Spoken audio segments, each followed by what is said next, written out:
Bonjour à tous, je vous retrouve aujourd'hui pour faire le bilan du mois de février qui a été plutôt pas mal puisque j'ai lu 7 livres et 2 BD en plus du challenge French Readathon que vous verrez dans un autre bilan. En fait j'ai fait 2 bilans différents. Donc en tout au mois de février j'ai lu les 7 livres plus les 2 BD et 5 autres livres pour le challenge. Voilà. Je vous avais dit en janvier que normalement ça devrait se calmer niveau lecture et finalement ben non. Je sais pas pourquoi depuis janvier je lis vachement plus qu'avant, donc je sais pas pourquoi. Je ne sais pas. Bref, on commence tout de suite. Tout d'abord je vais vous montrer mes acquisitions puisque j'en ai eu que 3 acquisitions en février. Donc je voyais pas trop l'utilité de faire une vidéo juste pour 3 livres. Donc je vous les présente tout de suite et on passe au bilan après. Donc j'ai reçu un employé modèle de Paul Clive que j'ai acheté en occasion. Voilà, qui est bien mort d'ailleurs. Merci. La Poste.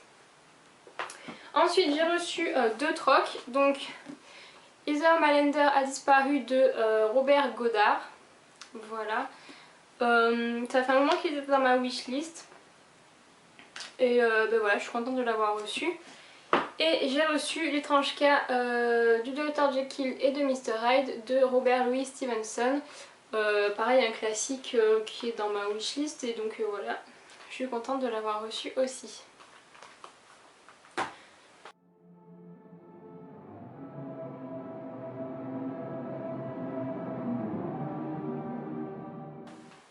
Donc passons au bilan. Donc je vous disais, j'ai lu 7 livres. Je sais pas si je vais vous parler des BD, c'est le tome 3 et 4. Non, c'est le tome 2 et 3 des Agatha Christie par François Rivière. Donc c'était Mort sur le Nil et Dix Petits Nègres. J'ai beaucoup aimé les deux. J'ai été super contente de retrouver les Dix Petits Nègres parce que j'avais pas tout à fait compris la fin quand j'avais lu le livre. Et là en BD c'est passé nickel, j'ai beaucoup aimé. Et donc voilà. Donc début février, j'ai fini Les Royaumes du Nord que j'avais commencé donc en janvier et que je vous avais parlé dans le bilan de janvier d'ailleurs. Donc il me restait 70 pages à lire. J'ai bien aimé la fin, bon forcément ça amène au tome 2, hein, ça... il y avait peu de chances que ça se termine sans grand suspense. J'ai hâte de voir ce que l'auteur a fait dans la suite. Voir s'il ira grandit et évolue et voilà, je dirai la suite. Ensuite j'ai lu Gatsby le Magnifique de Francis Scott Fitzgerald. J'ai eu un peu de mal au départ parce que j'ai trouvé ça long au départ et parce que en fait on découvre pas Gatsby dès le départ. Le point de vue est celui de Nick qui est son voisin en fait et qui ne le connaît pas au départ. Donc en fait on parle de Nick à une bonne partie du roman et on découvre Gatsby que vers la moitié. Et du coup c'est un peu déroutant parce qu'on se dit mais il arrive quand en fait. Voilà. Donc j'ai eu un peu de mal au début. Après ça s'enchaîne un peu. Il y a plein de choses qui arrivent. La fin est surprenante, je ne m'attendais pas du tout à ça. Et j'ai eu un peu pitié de Gatsby en fait à la fin parce que... Son histoire est pas facile. On sent que tout le luxe qu'il a autour de lui, c'est plus une... Merci le mail. On sent que tout le luxe autour de lui c'est plus une carapace que vraiment un besoin de montrer sa richesse et je trouve ouais, que c'est triste pour lui et la fin est assez tragique parce que sa vie est pas facile quoi. Donc voilà, en fait j'ai beaucoup aimé mais c'est vrai que le début est un peu compliqué mais quand on s'accroche c'est super. Ensuite j'ai lu, que je n'ai pas là, L'Assassin Royal, le tome 3 qui est La Nef du Crépuscule de Robin Hobb que j'ai lu en lecture commune. J'ai adoré en fait, c'est à dire que j'ai retrouvé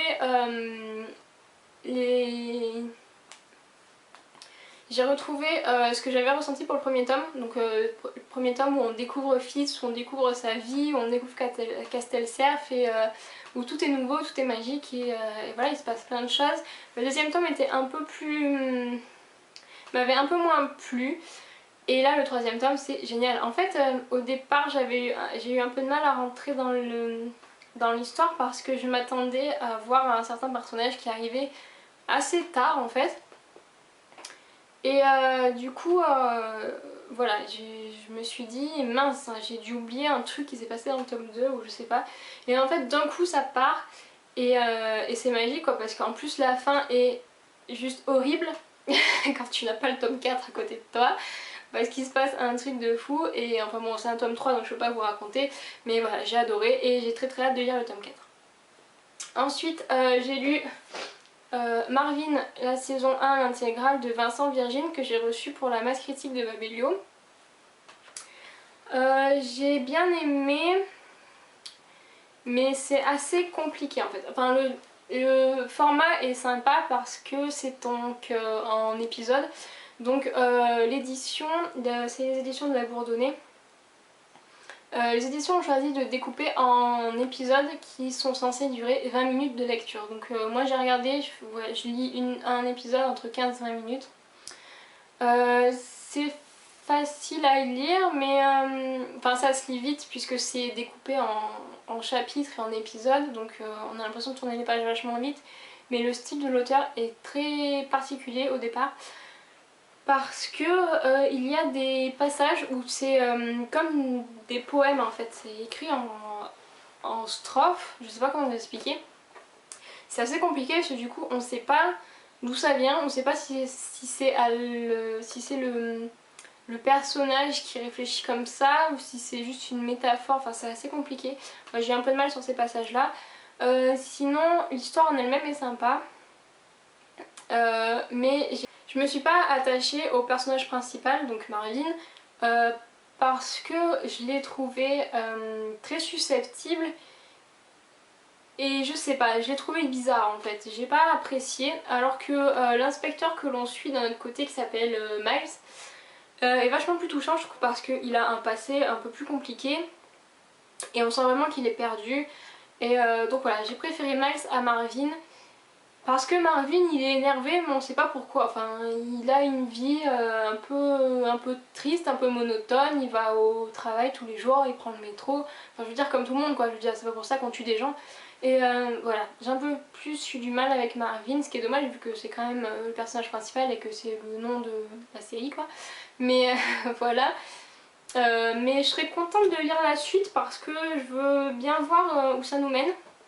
Parce qu'à la fin de la saison 1, Miles et Marvin se rapprochent et donc j'ai envie de voir ce que ça donne en sachant que franchement vu comment les épisodes sont découpés, j'attendrai que l'intégrale sorte de la saison 2 parce que par exemple là il y a 6 épisodes je crois et on commence vraiment à rentrer dans l'histoire au bout du 4ème, donc c'est à dire que pendant 4 épisodes il se passe pas grand chose quoi, donc voilà, je préfère avoir l'intégrale pour pouvoir lire tout d'un coup et voilà, avoir l'impression de lire une histoire que lire épisode et par épisode et me dire ouais mais il se passe quoi en fait.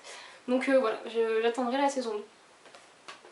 Ensuite j'ai lu Il était une fois le tome 1 au 12e coup de minuit pour le book club de Livre Addict et ben j'ai vachement aimé. Alors je suis pas romance, franchement c'est pas un truc qui m'attire.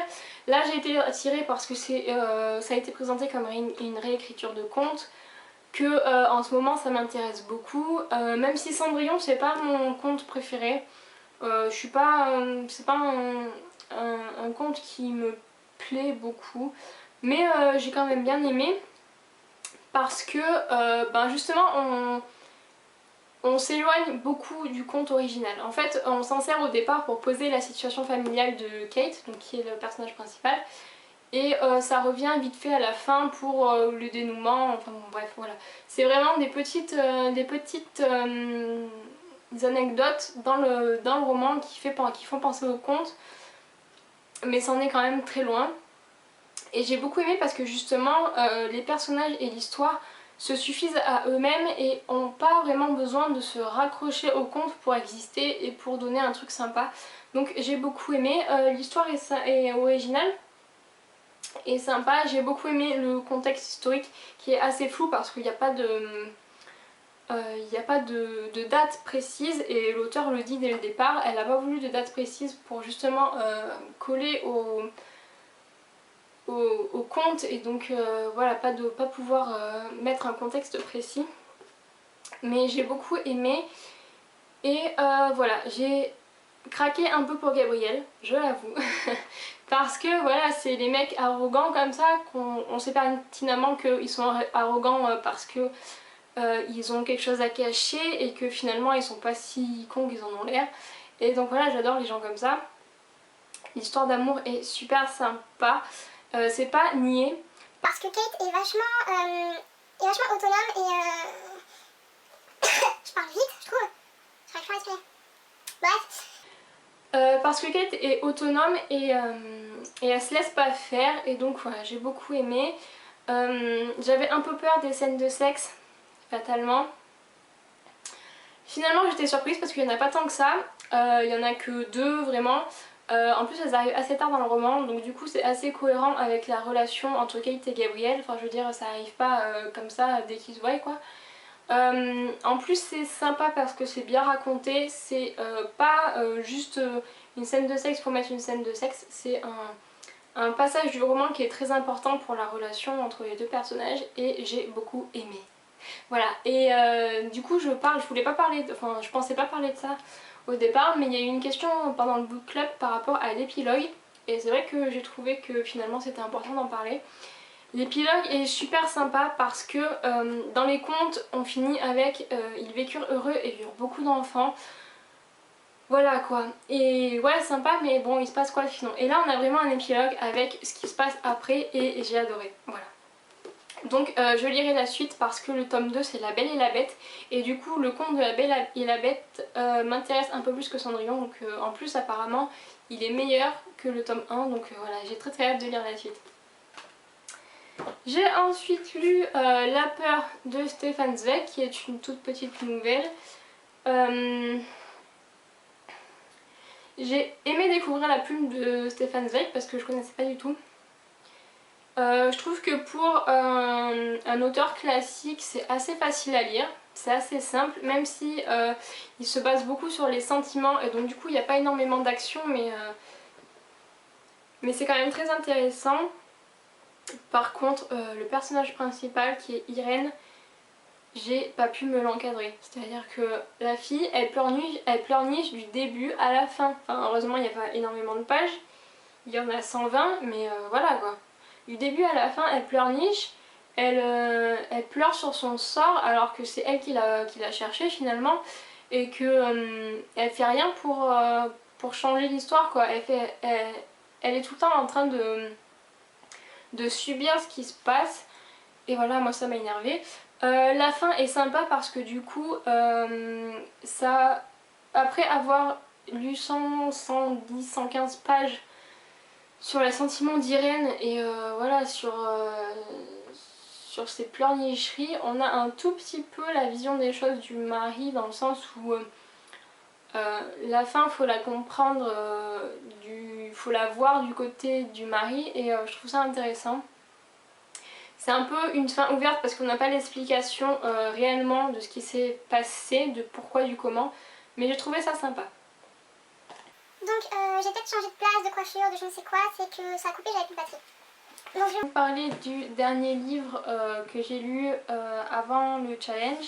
Il s'agit de Elle s'appelait Sarah de Tatiana de René, que je pensais aimer beaucoup, genre je pensais vraiment avoir un coup de cœur pour ce livre. Finalement je suis pas déçue mais c'était une bonne lecture mais pas autant que je l'attendais. Donc on retrouve dans ce roman 2 parties. Une partie qui se passe donc en 1943, le jour de la rafle du Veldiv. Et d'un autre côté, on suit Julia, qui est une journaliste américaine qui vit en France, qui a un mari et une fille, et de nos jours, et qui va devoir faire un article sur justement la rafle du Vel d'Hiv. Donc voilà, moi je pensais vraiment aimer, surtout que c'est un sujet qui m'intéresse. C'est la rafle du Vel d'Hiv, c'est un événement dont on parle pas beaucoup. Voilà, je pensais vraiment aimer. Alors j'ai appris des choses, mais ce qui m'a dérangée c'est la partie de notre époque, enfin du présent, avec Julia, parce que j'ai trouvé Julia pas insupportable, mais j'ai eu beaucoup de mal avec elle. Parce que ce que Sarah vit le jour de la rafle du Vel d'Hiv, c'est dur. Ce qu'elle vit après, c'est aussi dur. Elle est déportée, elle va vivre dans un camp de concentration, etc. Il va lui arriver plein de choses. Il y a un événement avec son frère Michel qui est juste horrible. Et donc voilà, c'est très dur comme passage. Et on passe de ça à la vie de Julia qui est finalement assez banale, mais elle arrive quand même à trouver des problèmes dans sa vie, et je trouve que ses préoccupations sont ridicules par rapport à ce qui se passe dans la partie de Sarah en fait. Et j'ai trouvé que ces problèmes étaient tellement futiles, et voilà, j'ai trouvé le décalage vachement important et ça m'a dérangée, surtout qu'arrivé à la moitié du roman, on délaisse un peu Sarah, enfin il n'y a plus de partie qui se passe en 43. On reste beaucoup sur... on reste ensuite sur la partie du présent avec Julia et sur son enquête sur le Vel d'Hiv, etc. Et du coup voilà, j'ai eu un peu de mal. C'est intéressant parce que du coup voilà, c'est ce que je disais, j'ai appris des choses sur cette période qui est un peu passée sous silence on va dire. Et voilà, mais la fin m'a un peu dérangée dans le sens où je pense pas qu'on ait besoin de ça dans un roman comme ça. Et puis voilà, j'ai été un peu déçue parce que je pensais vraiment aimer beaucoup. Et finalement bah, j'ai bien aimé, mais pas comme je l'espérais. Donc c'est fini pour mon bilan du mois de février. Je suis assez contente, j'ai vachement lu et franchement c'est ce que je disais au début, je sais pas pourquoi je lis beaucoup plus qu'avant, je sais pas ce qui a changé en fait, mais voilà, je suis très contente et j'espère que ça va continuer.